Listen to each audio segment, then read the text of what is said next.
So here I will create a new project, same process actually. And then I will select a specific folder.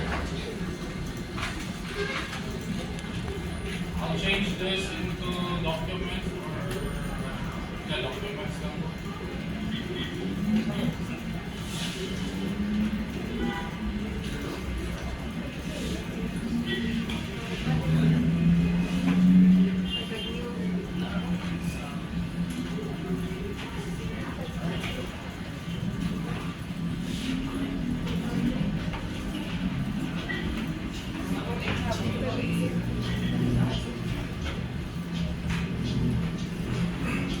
Now, should I check the create main class or delete? Ay wala, kahit kung mag-main class, taniklaraan, ang muran, ang main class, dili ang GUI. So ang bawat tol, i-uncheck natin ha, then i-finish na. Then next is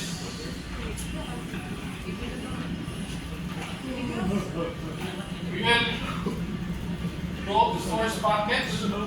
As you see, there's a default package. We will create a new, or we can create a new one. Pangalan na ito o Java package, mag-create ang main package. So we have now our first package, pangalan niya is main. Then we will create here. It's not Java class anymore, but mag-create tayo this one. Mag-create kami, okay? JFrame 4. Manla na nato, unsa may pinakauna.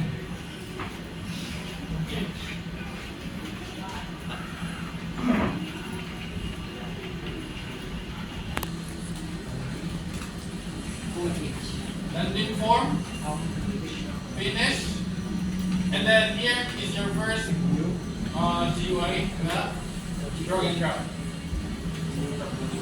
Now, just be cautious of this. Natin itawag na navigator. If wala galing navigator sa kilid, you can just go window and then reset windows. We can all do the same para mabalik siya sa default. So as you see, natin ang navigator sa post.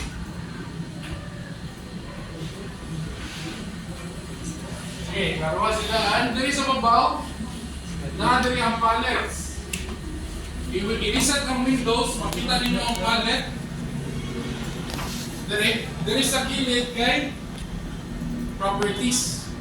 Kung saan ang nasunod sa properties? If dinahan mo usap ang color, font family, natin sa properties.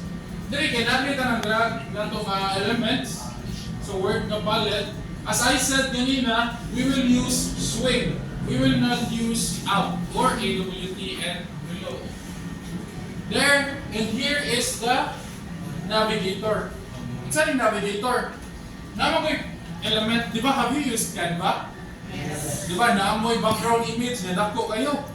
Yan na yung pang element nasa ilawang ato nga image. So, paminaw ninyo, wala ra ninyo nakita, pero nara ato ilawang nga picture. To know where it is located, makita ra na direct. Kung sa'yo, buhato ninyo. Kung ganun po makita, i-drag na siya babaw atong image na usa para mo-display siya sa babaw atong isa. Mao na yung purpose diri sa navigator. And then here is the project file. So, as you already know. Okay, so we can also resize the frame. Natin itawag nga resizing like this. You can resize whatever size you want. Dili na move. You can just resize that, but that cannot be moved. No, so usually, I don't know I forgot the sizing, but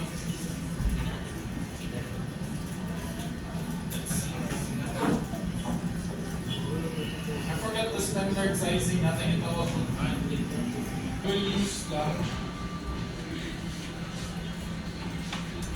I will look for this on roads before. But for landing page, I think this is sufficient enough. You can actually run this na. Pagka-run nyo, i-try nyo drag. Click and display button sa baba. And then papilion mo og main class. Ang landing form inyong ibuon as main class. So pagka-run na, this one will show. Although wala siya yung element that will still run. It's also resizable.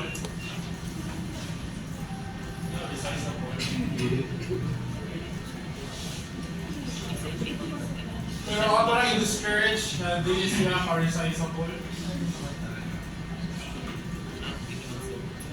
Dahil if you try to see, pag-run niya, tanawa, pag-run sa GUI, asa siya, ipilit siya sa babaw. What if you want that center? So if you want that center, nara na sa properties. You click the frame, and then you go to properties, na ay code, na gitawag na generate center. I-check na ninyo. Pag check ninyo na, ay pag-play ninyo, automatic na siya sa generate center. So here is the okay? How do we put color? Now, first thing you have to take note. Sa atong first element natay J-frame. Do not change the properties of J-frame unless necessary. But for now, there's no reason to usbon yung properties. We cannot change the color of J-frame. Sundanan pa muna siya. So muna na siya grow nga sundanan, hindi na ito pwede usbon. So what if I want to change the color of the all boxes? And here you will be introduced to what we call panel. So java.x.swing.j panel. So pwede na ninyo, unsa na sir pag-drag, i-click na ninyo, you click it, i-drag pa yung dali. I-drag sa inyong design.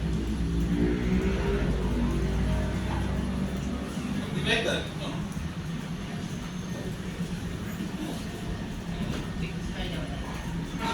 And then, it's a purpose na.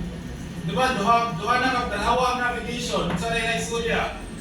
Si J-panel, nakasunod ni J-frame. So, let's say, i-click ang gatong J-panel, i-click nyo yung J-panel, i-change ang properties. You go to properties, i-list yung color. Background, let's say, I know something like this.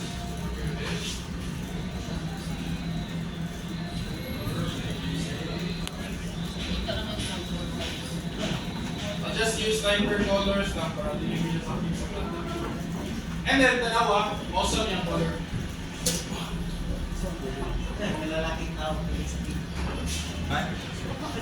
Balik, so, okay. There's also one way to access the full properties.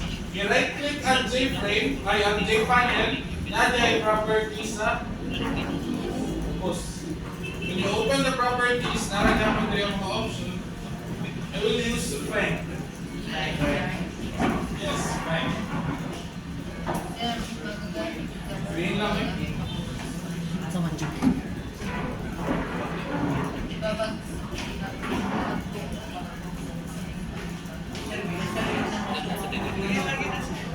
Right click, properties, and okay, to show the rest of the color kan, ay tulog ka dati ya, ellipsis. So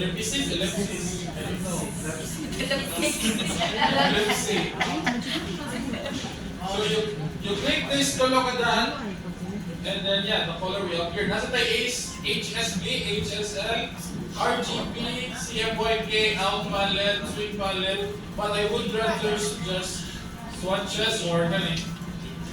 Depends on your liking.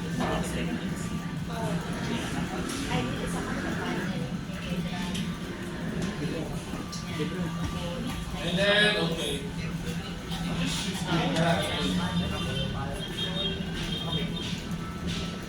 Then you can drag that panel into the whole frame.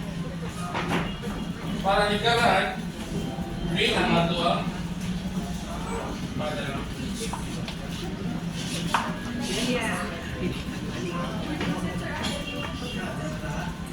Yeah, you can experiment. You can experiment in your own.